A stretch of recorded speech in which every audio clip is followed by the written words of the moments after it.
Sebelumnya, Assalamualaikum warahmatullahi wabarakatuh. Perkenalkan, kami dari kelompok 8 yang beranggotakan yang pertama saya sendiri, Laila Nur Khotimah, Prodi Akuntansi. Yang kedua, Aisyah Rahmawati, Prodi Pendidikan Matematika. Yang ketiga, Salma Kiraina, Prodi Pendidikan Matematika. Yang keempat, Vika Yasaro, Prodi Pendidikan Kimia. Di sini kami akan menjelaskan mengenai materi yang kedua, yaitu tentang dasar kepramukaan dan kepanduan. Yang pertama, di sini saya akan menjelaskan mengenai perbedaan antara gerakan pramuka, kepramukaan, dan pramuka. Gerakan pramuka merupakan nama organisasi pendidikan di luar sekolah sebagai wadah pembinaan yang menggunakan prinsip dasar kepramukaan dan metode kepramukaan. Atau lebih jelasnya, gerakan pramuka adalah wadah atau organisasi tempat pramuka itu berkumpul bersama. Sedangkan kepramukaan merupakan proses pendidikan di luar sekolah dan di luar keluarga dalam bentuk kegiatan yang menarik, menyenangkan, terarah, sehat, teratur, praktis, di alam terbuka menggunakan prinsip dasar kepramukaan dan metode kepramukaan. Untuk yang terakhir, pramuka merupakan anggota gerakan pramuka siaga, penggalang, penegak, pandega, dan pembina. Yang kedua, saya akan menjelaskan mengenai pemahaman gerakan pramuka. Gerakan pramuka adalah organisasi yang berbadan hukum. Sesuai dengan Undang-Undang Republik Indonesia Nomor 12 Tahun 2010, yaitu tentang gerakan pramuka ini mengatur aspek pendidikan kepramukaan, kelembagaan, tugas, dan wewenang pemerintah dan pemerintah daerah, hak dan kewajiban para pemangku kepentingan, serta aspek keuangan gerakan pramuka. Selanjutnya memiliki AD atau ART Keputusan Munas Nomor 11 Munas 2013, yaitu tentang anggaran dasar gerakan pramuka pembukaan bahwa persatuan dan kesatuan bangsa dalam negara kesatuan yang adil dan makmur, material dan spiritual, serta beradab merupakan adicita bangsa Indonesia yang mulai bangkit dan siaga sejak berdirinya Budi Utomo pada tanggal 20 Mei 1908. Adicita itu pula lah yang merupakan dorongan para pemuda Indonesia melakukan Sumpah Pemuda pada tanggal 28 Oktober 1928 untuk lebih menggalang persatuan, merebut kemerdekaan, dan dengan jiwa dan semangat Sumpah Pemuda inilah rakyat Indonesia berjuang untuk kemerdekaan nusa dan bangsa Indonesia yang diproklamasikan pada tanggal 17 Agustus 1945. Kemerdekaan ini merupakan karunia dan berkah rahmat Tuhan Yang Maha Esa, bahwa gerakan kepanduan nasional yang lahir dan mengakar di bumi Nusantara merupakan bagian terpadu dari gerakan perjuangan kemerdekaan Indonesia yang membentuk Negara Kesatuan Republik Indonesia. Oleh karenanya, gerakan kepanduan nasional Indonesia mempunyai andil yang tidak ternilai dalam sejarah perjuangan kemerdekaan itu.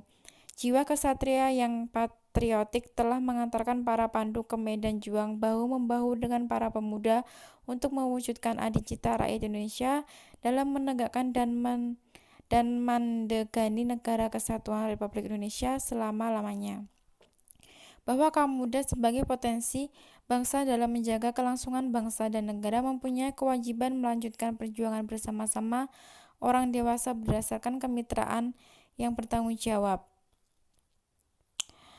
Bahwa gerakan pramuka sebagai kelanjutan dan pembaruan gerakan kepanduan nasional dibentuk berdasarkan Keputusan Presiden Republik Indonesia Nomor 238 Tahun 1961, bertanggung jawab atas kelestarian Negara Kesatuan Republik Indonesia yang ditopang oleh 4 pilar wawasan kebangsaan, yaitu ideologi Pancasila, Undang-Undang Dasar 1945, Bhinneka Tunggal Ika, dan Negara Kesatuan Republik Indonesia. Dengan asas Pancasila, gerakan pramuka menyelenggarakan pendidikan bagi kaum muda sebagai kaderisasi kepemimpinan masa depan masyarakat, bangsa, dan negara.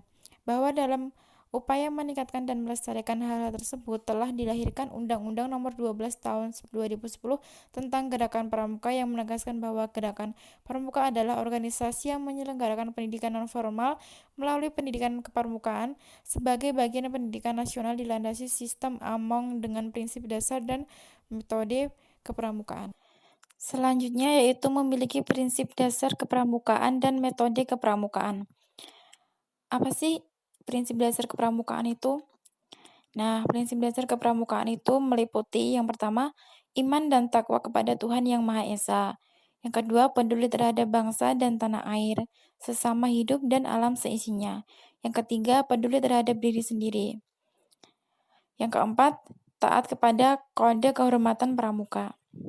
Lalu, apa itu metode kepramukaan? Metode kepramukaan merupakan prosedur dan cara untuk mengimplementasikan nilai dan prinsip dasar kepramukaan. Setiap unsur dalam metode kepramukaan memiliki fungsi pendidikan spesifik yang secara bersama-sama dan keseluruhan saling memperkuat dan menunjang tercapainya tujuan pendidikan kepramukaan. Lalu, apa saja sih sifat gerakan pramuka itu? Nah, sifat gerakan pramuka itu yang pertama, keanggotaan bersifat sukarela, mandiri, tidak membedakan suku, ras, golongan, dan agama. Yang kedua, bukan organisasi sosial politik, bukan bagian dari salah satu organisasi sosial politik, dan tidak menjalankan kegiatan politik praktis atau merebut dan mempertahankan kekuasaan. Yang ketiga, menjamin kemerdekaan tiap anggotanya untuk memeluk agama dan kepercayaan masing-masing serta beribadat menurut agama dan kepercayaan itu. Yang selanjutnya yaitu memahami gerakan pramuka. Yang pertama, memiliki kode kehormatan yang dijalankan sesuai dengan ketentuan yang menyatu dalam sistem tertentu. Yang kedua, berjenjang siaga, S, penggalang G, penegak T, pandega D. Sistem Among. Sistem Among adalah cara pelaksanaan pendidikan di dalam gerakan pramuka.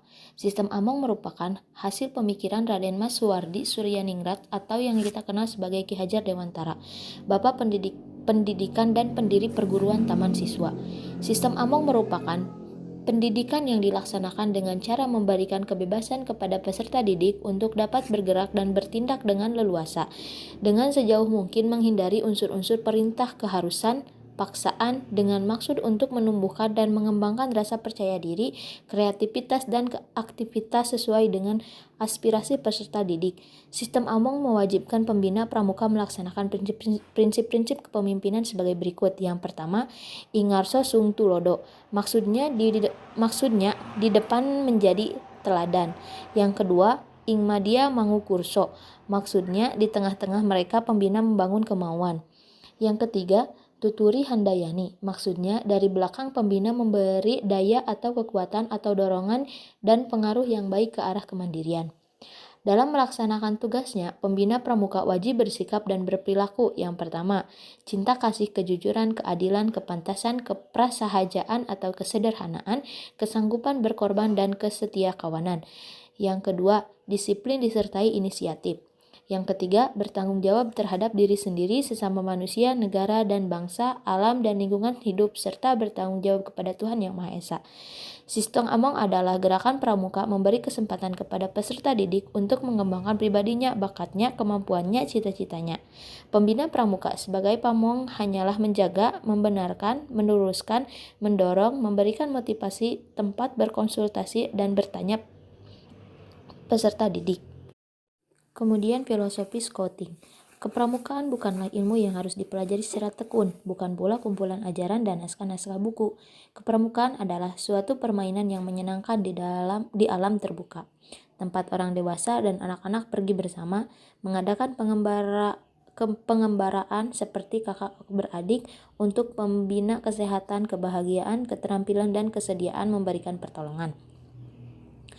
Prinsip-prinsip dasar kepramukaan. Yang pertama, iman dan takwa kepada Tuhan Yang Maha Esa.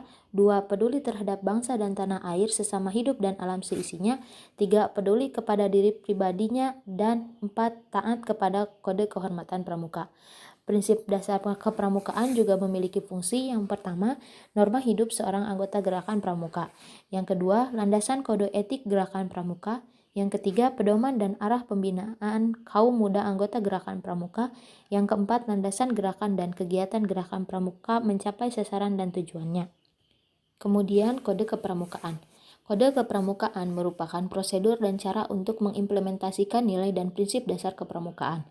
Setiap unsur dalam metode kepramukaan memiliki fungsi pendidikan spesifik yang secara bersama-sama dan keseluruhan saling memperkuat dan menunjang tercapainya tujuan pendidikan kepramukaan. Metode kepramukaan terdiri dari yang pertama, belajar interaktif dan agresif yang dilaksanakan melalui A. Pengamalan kode kehormatan pramuka. B. Belajar sambil melakukan. C. Sistem berkelompok, bekerja sama, dan berkompetensi. D. Kegiatan yang menarik dan menantang. E. Kegiatan di alam terbuka. F. Kehadiran orang dewasa yang memberikan bimbingan, dorongan, dan dukungan. G. Menghargai berupa tanda kecakapan. Dan H. Satuan terpisah untuk putra dan putri. Yang kedua, sistem among dan kiasan dasar. Dan kemudian dasa dharma. Dalam bahasa Sanskerta, arti dasa adalah 10 dan dharma adalah kewajiban. Maka dari itu, dasa dharma pramuka adalah 10 kewajiban seorang pramuka. Dasa dharma atau dasa dharma pramuka secara istilah merupakan 10 sikap atau nilai yang harus dimiliki oleh seorang pramuka. Gerakan Pramuka Indonesia merupakan nama organisasi pendidikan non-formal yang menyelenggarakan pendidikan kepanduan di Indonesia. Kata pramuka merupakan singkatan dari Praja Muda Karana yang memiliki arti jiwa muda yang suka berkarya.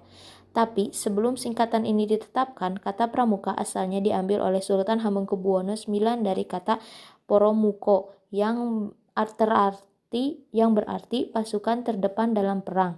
Dasa Dharma Pramuka itu terdiri dari Ta Cipaparera Hedibesu, yaitu yang pertama tokoh kepada Tuhan Yang Maha Esa, 2 cinta alam dan kasih sayang sesama manusia, 3 patriot yang sopan dan kesatria, 4 patuh dan suka bermusyawarah, 5 rela menolong dan tabah, 6 rajin terampil dan gembira, 7 hemat cermat dan bersahaja, 8 disiplin berani dan setia, 9 bertanggung jawab dan dapat dipercaya, 10 suci dalam pikiran, perkataan dan perbuatan.